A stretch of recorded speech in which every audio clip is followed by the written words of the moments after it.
Hello, everyone, and welcome to the Hidden Hockey Podcast. My name is Matt Gordon. I'm the host of the Hidden Hockey Podcast, and I am very sorry that I have not been on the last few weeks. Life has gotten pretty crazy. I had our bridal party announced to all our friends and stuff like that, and a lot of stuff around the house, and getting this new office assembled. So this is where I will be hosting most of the podcast episodes if I'm not live on location somewhere or doing something else in regards to this. This will be the hub. So looking to upgrade the production a little bit more. Thank you to those that have already subscribed to the channel. We have 236 strong. Would love to see by the end of the draft if we can get up to 400 or 500 subscribers. That'd be greatly appreciated. So if you're a nerd and you love junior hockey and you love NHL Draft and you love all that kind of coverage, please do yourself a favor. Please subscribe to the channel. We're going to be doing a lot more next year in terms of junior hockey coverage, international hockey coverage, live streaming different things, live streaming drafts, and a ton of different things. I also have a couple different ideas for videos that can be done that might turn into some short reels, and really looking forward to talking more about not only the 2025 draft, but future drafts and future phenoms that you may or may not know about right now. So we're going to go ahead and talk a few different things we'll talk about today. I'm going to start with the QMJHL Draft that just ended last week. Talk about the teams I thought did really well, the picks that I thought were really good, some sleeper picks that were had later in the draft, and we'll get into that for every team there. Then we'll get into the NAHL Futures Draft that just happened earlier today. It was a 2-round draft, the first ever Futures Draft for 09 borns. For the NAHL, and I will get into some specifics about the new rules as well as players that I thought were really interesting in those drafts. Then I'll get into the NCDC entry and futures draft that happened a couple weeks ago now, and get into some players that I thought were really interesting players and guys that you could see come up into maybe Tier 2 junior or potentially in the USHL at some point in time. And then finally, I'll end the episode with coverage of the 2025 NHL entry draft and give you my new top 16 post Memorial Cup. I won't talk about the Memorial Cup during the stream just because I didn't get as much looks during the Memorial Cup as I would have liked. So I won't cover stuff that I won't watch or haven't watched. So without further ado, let's go ahead and get started. I'm going to go ahead and share my screen here and go through the draft order of the QMJHL Draft, so that way you guys can see exactly what was done during the QMJHL Draft. So you can see on the screen there, the first pick obviously was pretty unanimous in that it was Alexis Joseph was the first selected for St. John's. This is a kid who should be a very impact player in the QMJHL. Very excited to see what he's been able to do so far already in his U18 career in Quebec. He started and got exceptional status into the U18 league in Quebec as a 14-year-old and played very early on. Was a very impressive player, already a big frame kid at 6'4" and 200 pounds. I would think he's going to be an immediate impact in the QMJHL, and I thought he was the runaway number one throughout this birth year, and I'm excited to watch more of him going into next year. Rimouski comes and gets Zach Arsenal at 2. With Zach Arsenal, there's a little bit higher than I was expecting for him, but nonetheless, is a very good player in his own right. Excited to see what Rimouski can do with that kind of talent. And I actually thought Rimouski had the best draft out of all the teams that were available in the QMJHL this year. I thought they really killed it with some picks they had. Going into the third here with the Halifax Mooseheads, they get Malik L'Italien, defenseman from Stansted College, I believe. He was a really high-end skater, really good player. I think far and away the best defenseman that was available in the draft. So Halifax does a good job here in getting the really swift skating defenseman. Some other guys I'm going to get into. I'll talk a little bit more about the teams and what I thought, who I thought had the best draft. So we can get into this here. Rimouski to me, they have really awesome picks. I'm going to go ahead and share their draft coverage here and talk about who they selected. And we'll go ahead through here. With Rimouski, obviously, I talked about Zach Arsenal just now. Then they go in their second round pick and they get Maxwell Branton. I had Maxwell ranked in the top 15. I actually had him at 11. So to get him in the second round, I thought was a really savvy pick. This is a kid who played in the GTHL this past year for the Toronto Marlboros. Very offensively gifted player, another guy who could help Zach Arsenal return Rimouski into the team that they are expecting to be. And obviously with Rimouski having the opportunity to potentially have a Memorial Cup on their hands, nailing this draft was very important. And I think they did an excellent job here in picking the guys they did. Going into the other players I really liked, Tanner Hayden was a guy who I also had within my top 20. I had him actually at 13, so I was very shocked to see that he fell to the fourth round. Very impactful player in his own right as well, one of the better players coming out of Nova Scotia. Interesting that he fell as late as he did. I'm surprised that he fell as late as he did, but, Rimouski takes advantage and they go out and they make a selection there. Then they go 6 picks later and they get Tucker Sinclair, another kid that's a very, very high scoring, very impactful player at the U18 level. Being able to come to Rimouski again, it looks like they went all offense in this draft and really tried to get as much scoring power as they could. And for me, those 4 were really savvy picks. All 4 of these guys finished in my top 20 in terms of guys who I think are really impressive players. And you get, again, 4 top 20 players with your first 5 picks. In my opinion, I thought they were far and away the best team to draft different players. Then you go on to some other players that were drafted. I'm going to go ahead and bounce back onto the board here. I really like St. John and what they did in the draft. Obviously, getting the likes of, Alexis Joseph is super important. He'll be a cornerstone for them for at least the next 3 years. Then you go and get the 10th overall, and you have Nolan Haru. Nolan, to me, was somebody who I felt could have been a top 5 selection. Falls here to 10. They get a really impact player with him and somebody who I think has a lot of real impressive attributes. Then we go to 38 here, and we got Everett Baldwin, who is getting some NHL draft consideration as well in the later rounds. Prep school kid who is a swift skater, a little bit shorter, but maybe they're looking at him like a Nathan Boyou. When he used to play for the St. John Sea Dogs, I think he's that kind of talent in terms of his ability to skate. There's obviously more offensive production that needs to be had for him to be considered a really elite talent in the QMJHL, but maybe he'll find his footing. So it was a savvy selection to take him here in the second round, but I like his overall profile. I think there's a lot to like with him. And then the 6th pick here at the 94 to get Finn Sears. Finn's a guy who's a really good player in his own right. And if he ever decided to go to the QMJHL, they now have his rights. I think it's a really savvy move by St. John's to acquire a player of his caliber.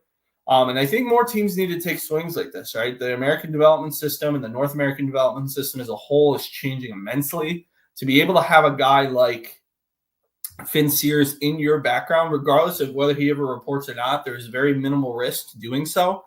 And having him on your team and having him potentially play in the QMJHL could be a major boon for them in a couple of years, should he decide to go to the QMJHL. Then we go into some other teams that I thought had some really, impressive drafts as well. We can go to Newfoundland here. I'll go ahead and talk about, I'll just go back to the actual full order here. With Newfoundland, I really liked their first 3 picks here. Ben Veach was a guy who, again, played in the QMJHL like Max Branton, the OMHA. Played in Ontario, getting himself more development opportunity, as you see a lot of kids either moving to prep schools or sometimes going to the GTHL from Quebec.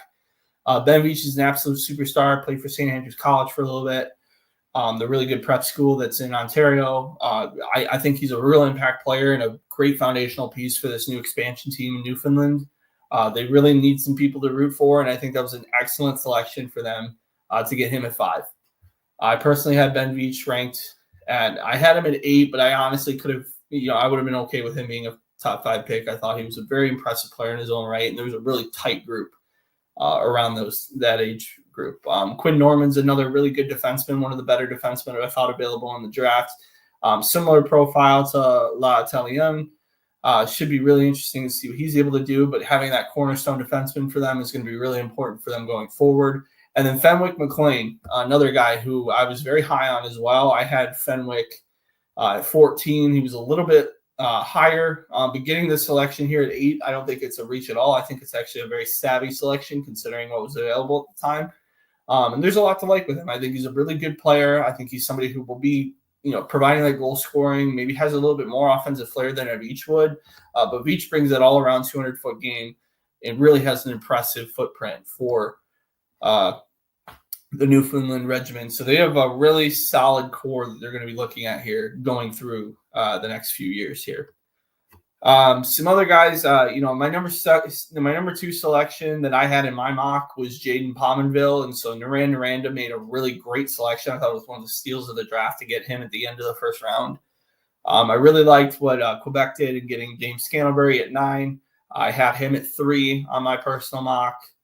Gatineau had a couple of really nice selections with Louis Etienne Halley and Zachary Horvat-Edouard. Both guys who I had in my top 10. I thought for sure they both were going to be in the top 10. So for them to get them both players outside of the top 10, but top 10 quality is really impressive as well. And I thought Gatineau deserves a lot of credit for that.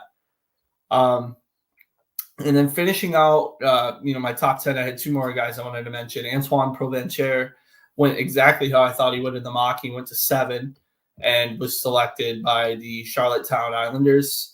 Again, another player that Charlottetown doesn't necessarily draw a ton of superstars. So it's really nice to see that they're able to get a player like Provencher's caliber. A lot of people like Puck Preps and a few other scouting services had him very highly ranked, even higher than where he was selected. Some of them had him at 3-4. I think it was a really savvy selection there by the Charlottetown Islanders. And then, my 10th overall, who went 11th, was Derek Lemaire, another player that Victoriaville should be really happy to see. Another team that doesn't really get the superstars most of the time, so it's really nice to see that they were able to get a player of his caliber and be able to do really well here. One other guy I want to mention that was a really good late steal, in my opinion, was Cape Breton went and selected Evan Liver. And I think he went 8th round. And, Evan Liver, to me, I thought was the best value pick of the draft in terms of where his selection was compared to what I think his talent is. I had him just on the outside of the first, if not the second round, and he drops all the way to 8. Evan's game is obviously a little bit more advanced than I think the other people around his selection were selected. So for him, I thought Cape Breton had a really interesting draft as well. Along with Quebec and a few other teams. But overall, I thought this was a bit of a weaker class this year, but Rimouski took advantage, I think, of a really opportune time to get some really great talent. And then as far as goaltending goes, obviously there was a couple of really dominant goaltenders that I felt were a step above the rest, and Sam Berthume and Mathis Fortin. Both guys who I think will be QMJHL players in their 16-year-old year, and I think should have an impact going into the QMJHL either this year or next. So that's my summary of the QMJHL draft. We're going to go now into the NAHL Futures Draft that happened today. So we're going to go ahead and talk about some players that I really had a lot of time for. So I'm going to go ahead and scroll back up here. And then I'm going to zoom this to be a little bit better so you can see the full grouping here. It might be a little small. If it is, let me know, and I'll make it a little bit bigger. But we're going to go ahead and talk about some guys that I think are some intriguing players. So one guy in particular that I really, really liked out of the top 10 is Cooper Hubbard. You can see the size there, 6'4" and 160 pounds. Played in the GTHL. Seemed like somebody who should have been an OHL pickup, but, to have the backup plan of the NAHL is very intriguing. And I think Elmira made a really savvy selection in selecting him. Should be really cool to see what he's able to do. Obviously, we can talk about the number 1 overall pick here in Spencer Anderson. Spencer's a really impactful player as well. Had a very good high school season in Minnesota. Thief River Falls isn't necessarily the biggest town in the world, but to be able to be home, be selected by the Minnesota Mallards and be able to stay within the state of Minnesota, I think is going to be a really important development factor for him. And to be able to play high school hockey while he's able to play the NAHL might be a really, really nice development opportunity for him. We're going to go ahead and drop here 21, an interesting pick here in getting Andrei Nikolaev. Big goalie, 6'3", 154 pounds listed, as you see here. Playing for the Spartak Moscow under-17 Russian team. This is a kid who's gotten some Russian, international experience. For a player of his caliber to land in the NAHL would be very surprising. I would expect him to get some even, potentially some he might get some MHL time. And be able to really find his groove and be a starter potentially as a 16-year-old in the MHL. So I'm curious as to why they selected him here. I don't know if it was something that where there's, an agreement already in place, similar to like the CHL import draft. If so, I think that's a huge boon for New Jersey. And the Titans are really going to enjoy that selection immensely. Then going to 35 here, I'm going to go ahead and scroll down. Griffin Story. This is a guy who's played both forward and defense. He's listed as the left wing here. A really good scorer for Waseca High School. Obviously comes from the hometown of where Shattuck St. Mary's at in Faribault. And this is a kid who has lit up, Minnesota high school hockey now for a couple of years. He's been a very impressive player, somebody who I thought, should get some USHL consideration. He may still get some USHL consideration, but the Mallards, again, take a nice selection here, take advantage of getting another Minnesota homegrown guy with elite talent, and it should be cool to see where his pedigree goes. I think he's actually even got some NHL upside, and depending on who you talk to and who you see going into the rest of this year, I think it's really impressive to see, what kind of players are coming out of this draft and the selections that were made. Going into 44 here, another guy I want to mention here, played for the Colorado Rampage this year, is Frank Kolgushkin, a Russian-born kid who just came over to North America a couple years ago. Has been in the Rampage program for a couple years. A really high-octane offensive forward, somebody with a lot of straight-line speed. I think I've had one viewing of him, but a really, really impressive player in the viewing that I watched of him. I think he's somebody who could see himself landing in the USHL sooner rather than later. Part of that 09 group of players that came over for North America last year, along with guys like Kolmakov and Vlasov and a few other 09s that made the mass exodus over to North America to play in the elite AAA programs here and in the US and in Canada. And so I think he's a guy who at the NAHL level should be a really impactful player should he land there.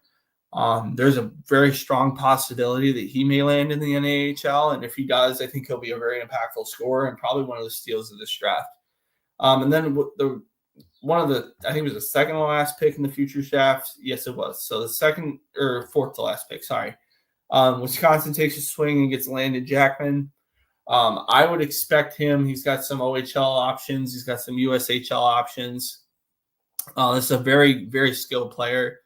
Somebody who I think, has all the development opportunities open to him, but to be able to take a swing and get him here, I don't think he's going to play in the NHL. I think he's too talented of a player to land there.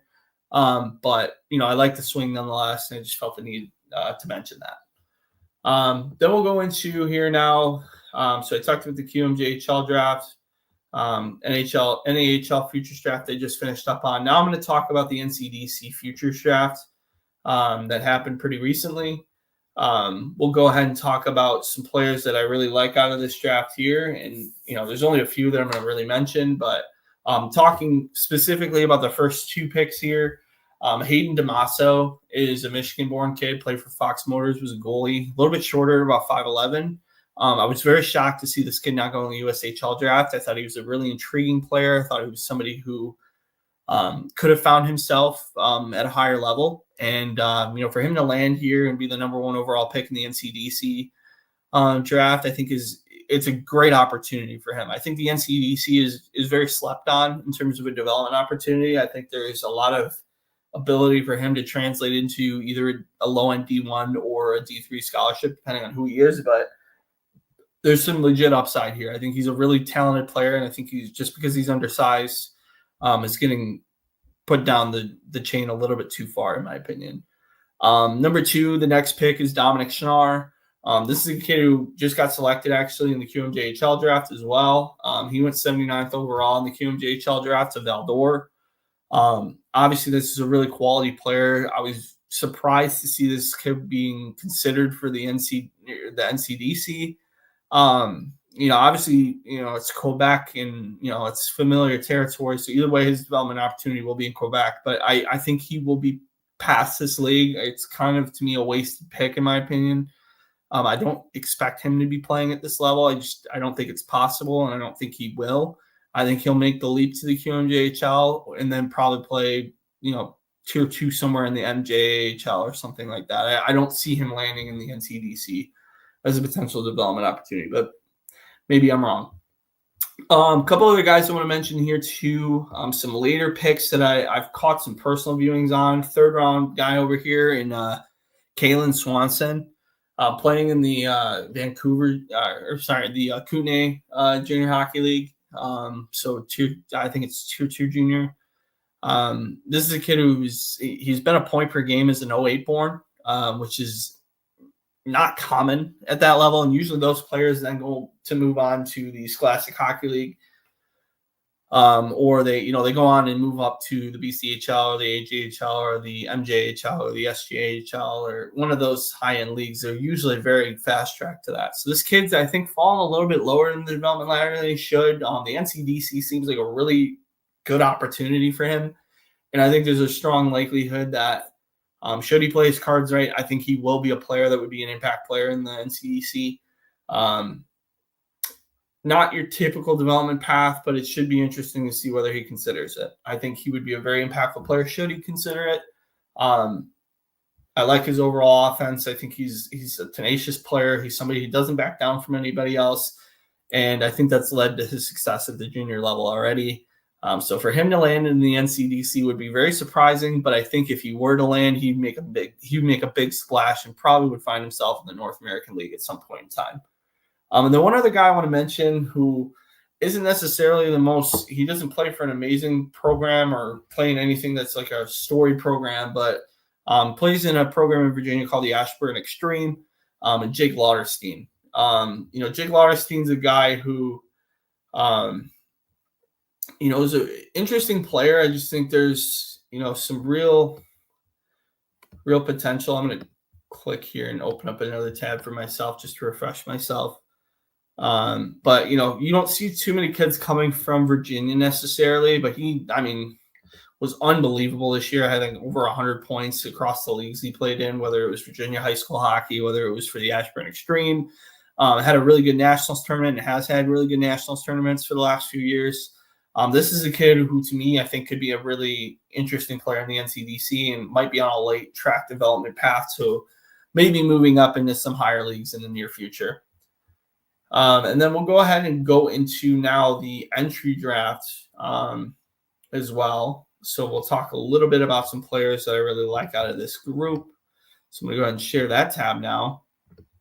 And, we'll go into some guys who, seem to be of, relative interest to me. One guy I want to mention here is Nick Kondub, playing for he got selected 8th overall by the Boston Junior Rangers. Connecticut high school product, which is interesting. His brother has played and is actually playing now for the Phoenix Junior Coyotes at the U18 level. Both of them put up unbelievable records at the Connecticut high school hockey level.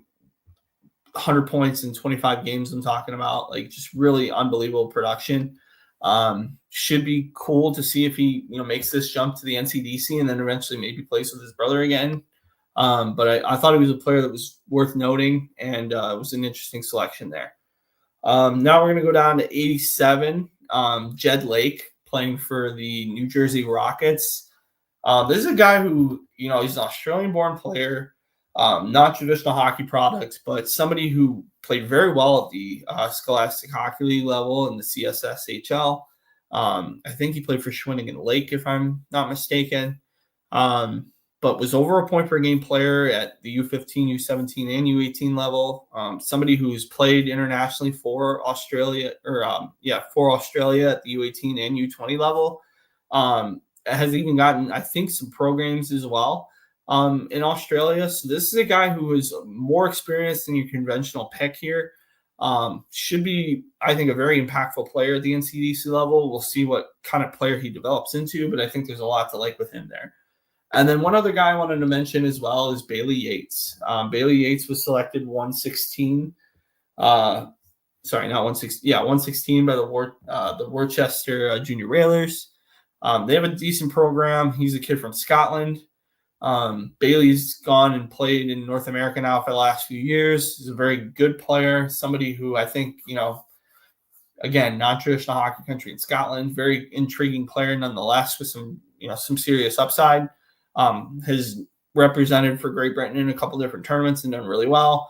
I think is a really key piece for Great Britain and Scotland in the near future, and somebody who I think you can really put your eyes on, and I think he's an intriguing player nonetheless.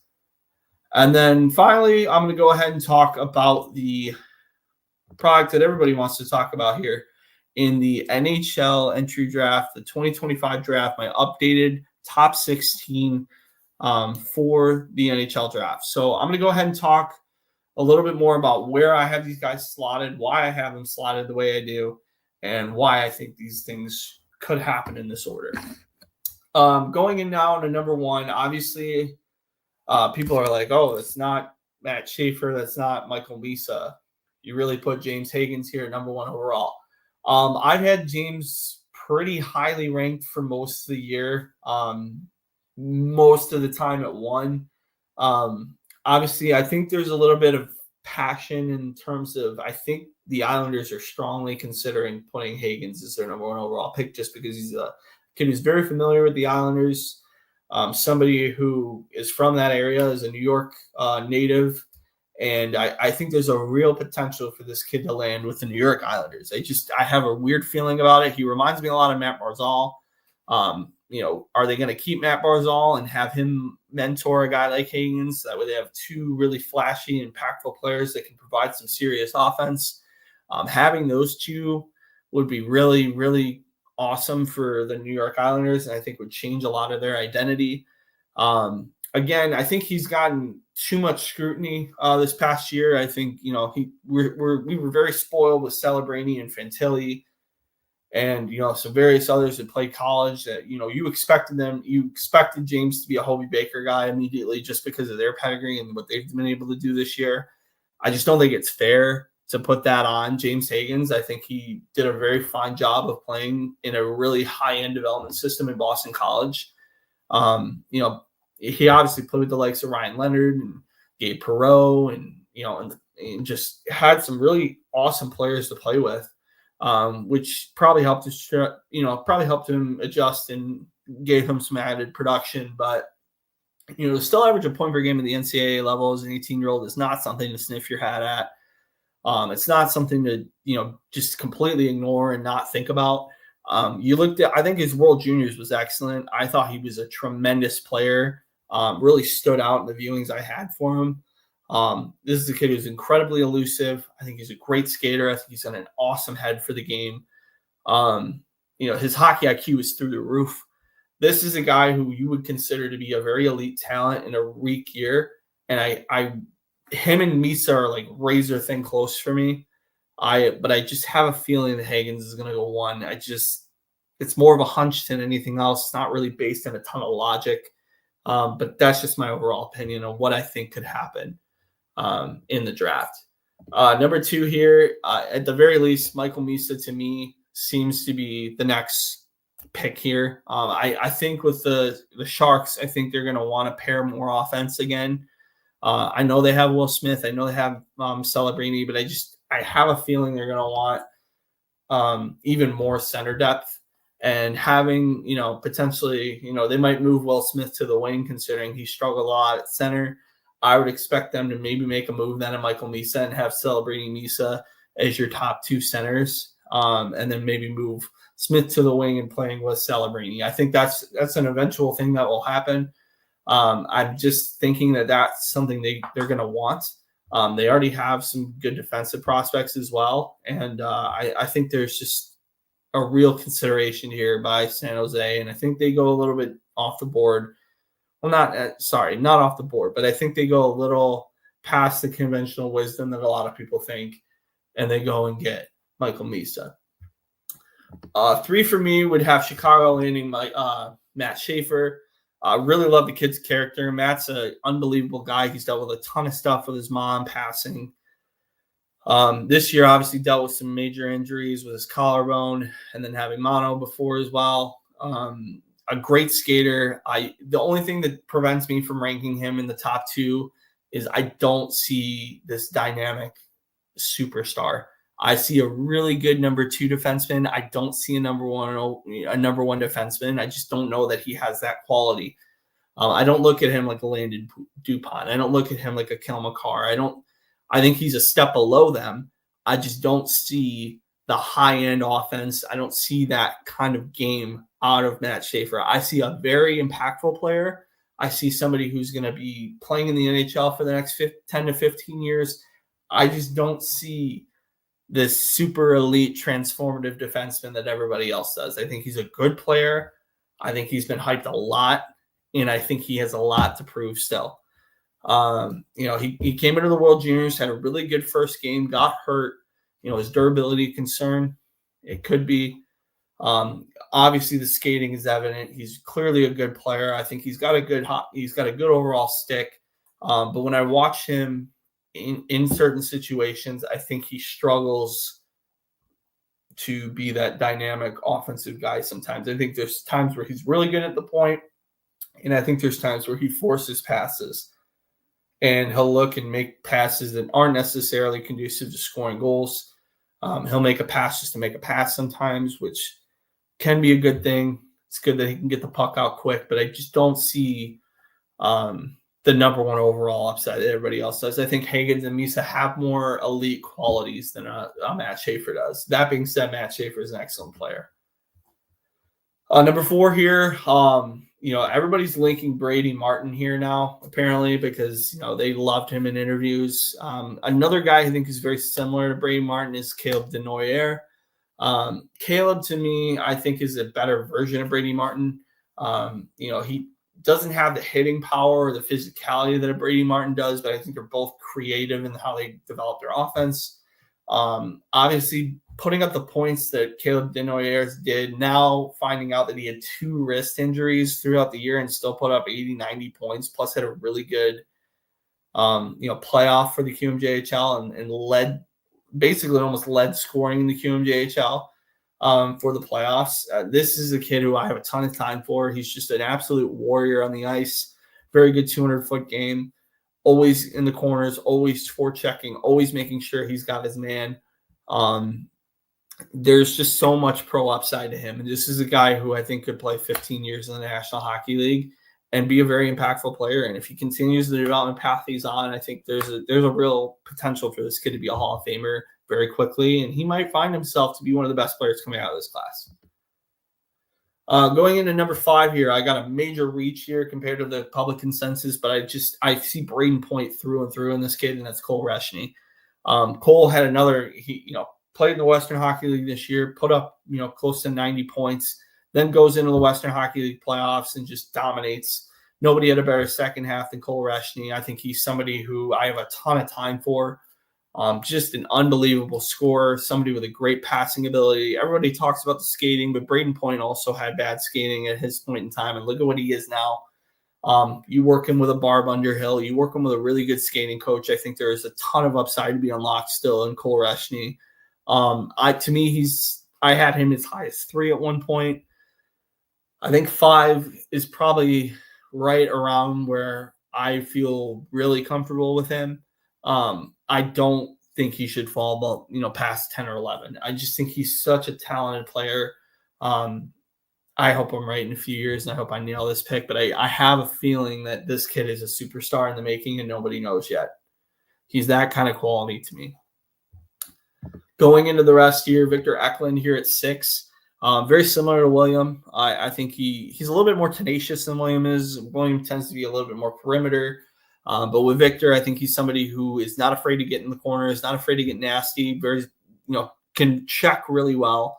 I think the upside there, he could be an impact middle 6 forward, putting up 20 and 30 in a year for 50, 60 points a year.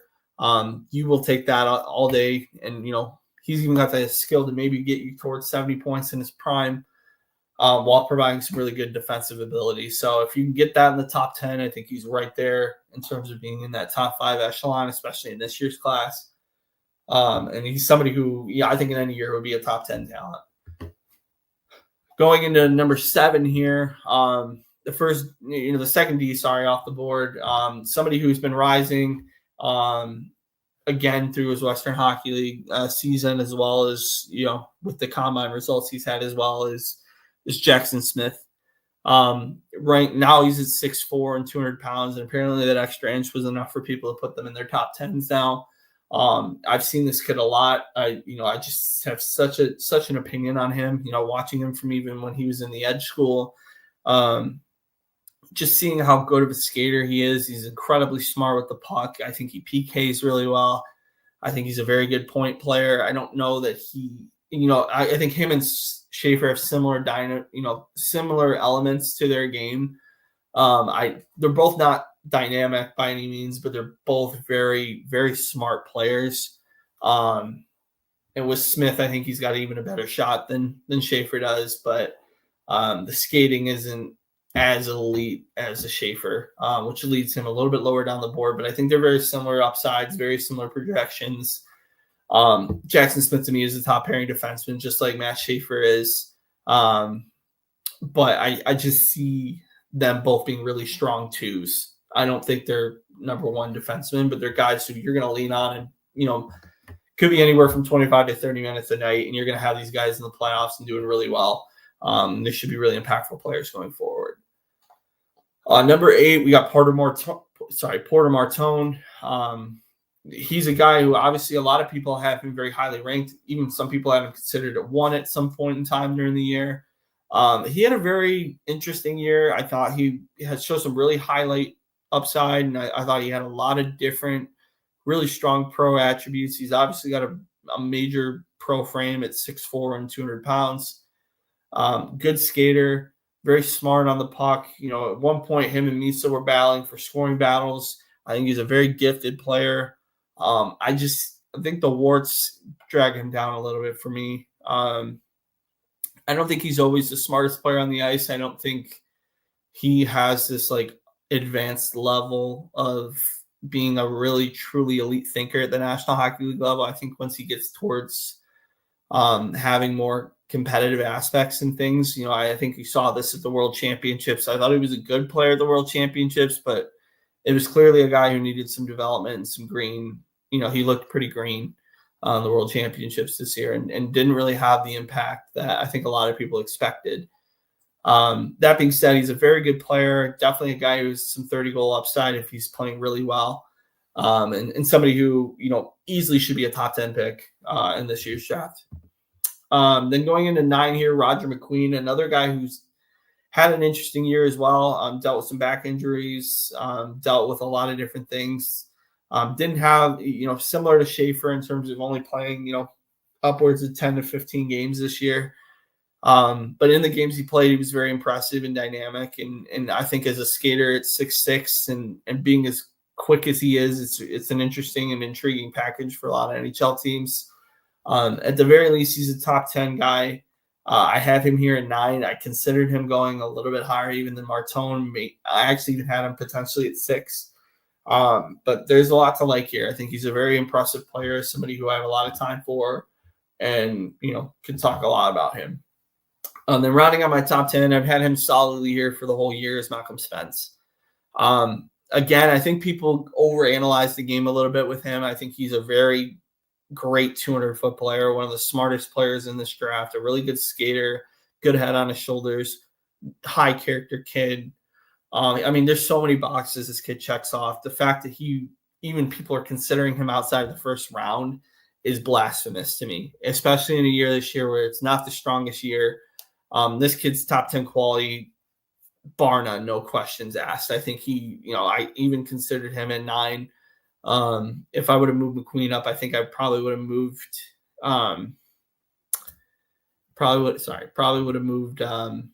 Malcolm Spence up too. I just think, he played in a really impactful league this year, played for Erie, and I thought was an excellent teammate for Schaefer. I thought he was really impressive in his overall game. I thought there was a lot to like within the player. So there's, I have a ton of time for a guy like Malcolm Spence. He's going to go to the University of Michigan, be in a really great development program.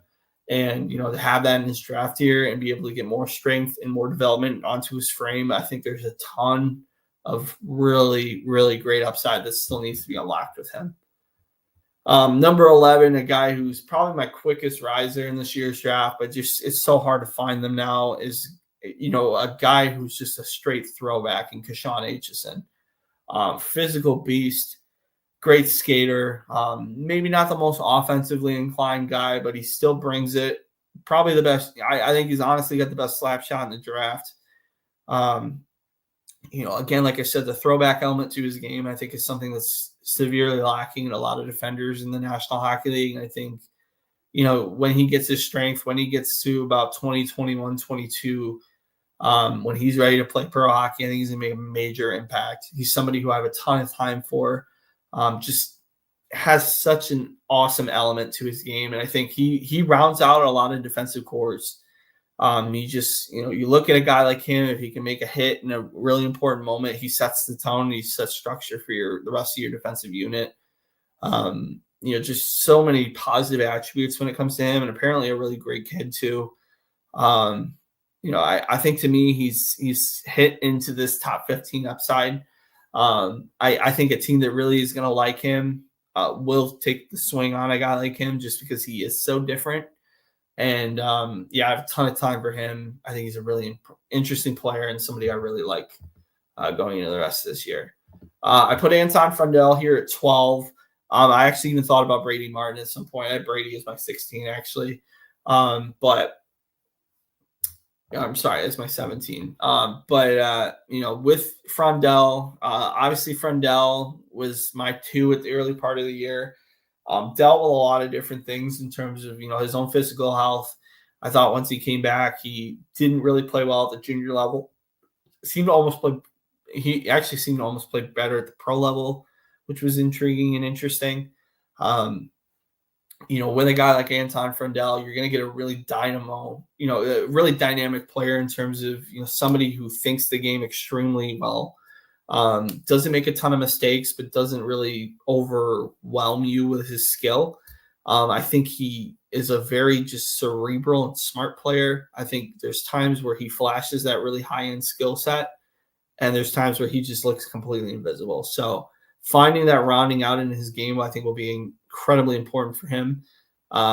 He's somebody who I think when he's really engaged and really with it, could be a very impactful player. And I look at a guy like Mika Zibanejad, who, when he's at his best, can be one of the top 20, 30 players in the National Hockey League. But when he's at his worst, you don't trust him in your top 6. So looking at a guy like Anton Frundell, I think there's a ton of thought in the same way, especially with the way his draft year's gone. So we'll see what happens with Anton. I think he's a guy who I'm rooting for. I think he's a really character kid. He apparently wowed a lot in the interviews this week at the NHL Combine. So I have a ton of time for what he's able to bring to the National Hockey League and whatever team drafts him. Number 13 here. Sorry if you might hear my dogs in the back. I think my fiance is coming home from work. So going in now. So number 13, we got Cameron Reed from Kitchener. This is, again, another kid who I really love his game. Somebody with just a great amount of speed. Really smart straight line skater. Offensive game is there. I think there's more to be unlocked there with him. Isn't super physical, but he's somebody who always takes lanes really well. I think he's got one of the better sticks in the draft. Really good at breaking up passes, really good at making seam passes. Again, shifty with his feet. I think he's somebody who can control a point really well. I look at him like a Brian Rafalski style player, except he's bigger in frame. But just somebody who could skate really well. You didn't worry about him, providing a ton of offense, but when he would provide offense, it was in key moments. Just a lot to like with Cameron Reed. I think there's not too many things that scream elite to him. But I think in a normal year, he's probably closer to 2025. But in this draft, in the quality of player that he is, I think he falls more into the middle of the first round.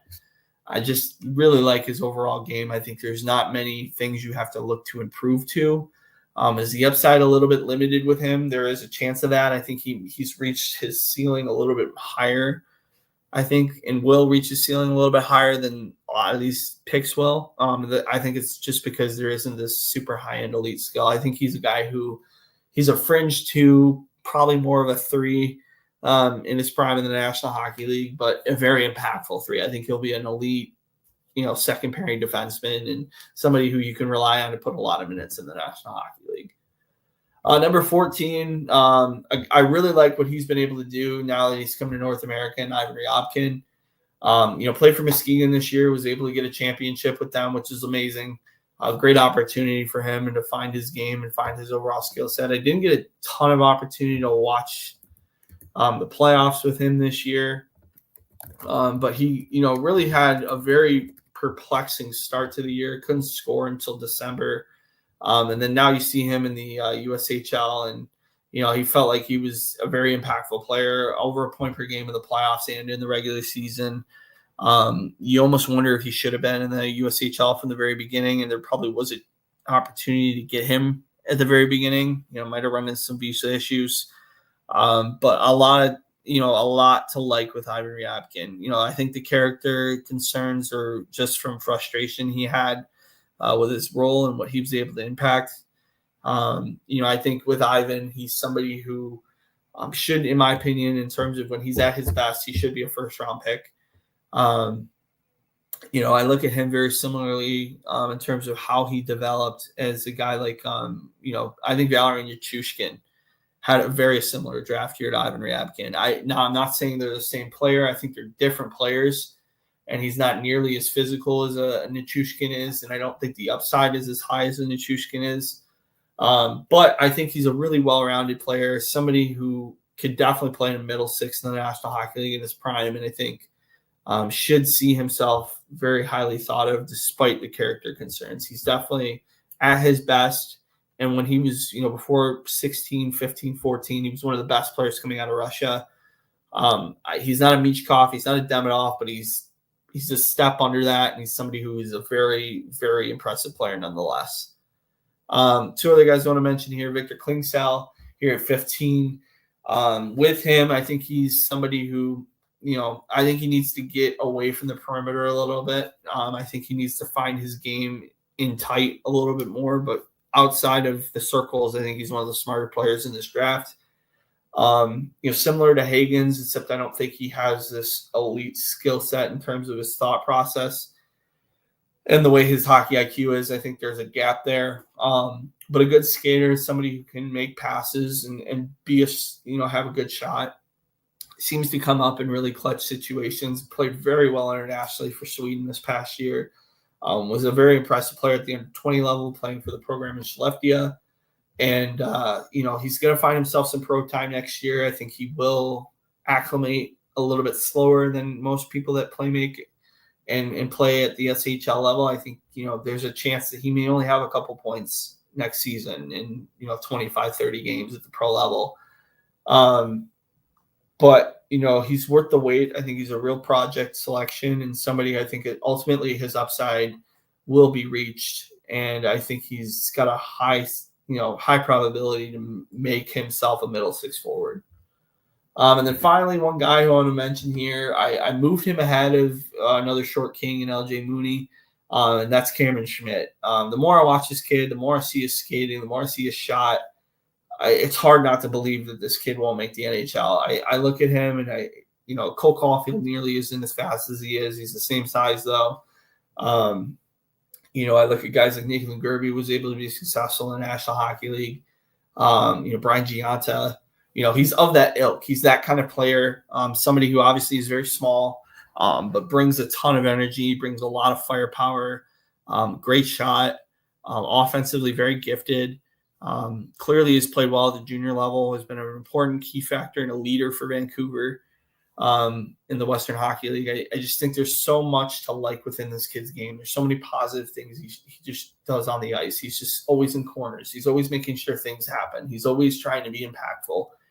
He never takes a shift off. There's so much to like there. I wish I wish a guy like LJ Mooney or Adam Benach had a little bit more of Cam Schmidt in their game. They're all three really great players that I have within my first round, my personal first round. I just think there's so much to like within their games. I think there's so much to talk about in terms of what they bring to the table. Their big thing is they're 5'7". So all three of these guys are 5'7", 5'8". They all have similar impacts, but Cam Schmidt just has that extra gear that I don't think Benach or Mooney has. But they're guys that all three are incredibly elite. And that's why I have Schmidt here at 16. So yeah, going into the rest of this year, if you guys have any questions, again, feel free to leave them on the side. If you're watching a recording, please do yourself a favor. If I didn't say anything or you want to talk more about any of these drafts or the NHL draft in general, please do yourself a favor, leave a comment, and I will answer it, at a later date. For those that are watching, obviously, people have been bouncing in and out. Really appreciate those that have watched. Really appreciate those that share the content. Really appreciate everybody who comes in and at least, if you at least view the content, it's awesome. The more engagement, the better. Spread it amongst your friends that are really, very into the NHL and very into hockey and very into the niches of hockey that they may not know about. Really do appreciate everybody that listens and everybody that watches this content. It means the world to me and something I'm very passionate about, and clearly something that I love to do and would love to make money doing. So that being said, very appreciative of everybody who's tuned in tonight. I'm going to end it here. Thank you so much. I'm going to have more content coming out in the coming weeks. I think I'm going to see if I can do one for a recap of the NAHL entry draft. And then I will probably do kind of a 2025, 26, 27 prospect Q&A stream as well. Talk about some various players, invite some people on. And then I have a couple other things in the works with some other creators as well to talk more about the NHL draft. I'm very excited to get into that stuff in the near future and, start ramping up the content more as the draft season comes along. So greatly appreciate you guys that have been on here. Greatly appreciate the views and the content. And without further ado, thank you so much. Have a good night.